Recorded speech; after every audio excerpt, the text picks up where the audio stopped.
সংক্ষিপ্ত সফরে নিজ এলাকায় নবীনগর অন্তর্বর্তী সরকারের অর্থ উপদেষ্টা ডক্টর সালেউদ্দিন আহমেদ।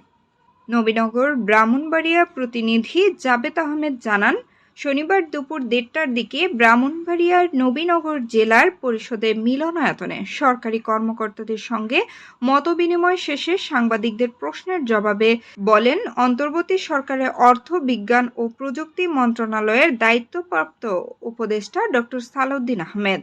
তিনি বলেন, সঞ্চয়পত্রে মুনাফা বাড়লে মানুষ সবাই সঞ্চয়পত্র কিনবে, ব্যাংকের টাকা রাখবে না।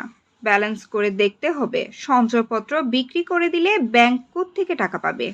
এছাড়া ব্রাহ্মণবাড়িয়ার সাথে সব জেলার যোগাযোগ ব্যবস্থাটা যেন আরও ভালো হয়, সেই লক্ষ্যে এগোতে হবে। এনবিআর এর চলমান পরিস্থিতি প্রসঙ্গে অর্থ উপদেষ্টা জাতীয় রাজস্ব বোর্ডের সমস্যা সমাধানে তাদের সঙ্গে আলাপ আলোচনা হচ্ছে। আলোচনার মাধ্যমে যা যা করা লাগবে আমরা করব। 5 সদস্যের একটি শক্তিশালী কমিটি করে দেওয়া হয়েছে।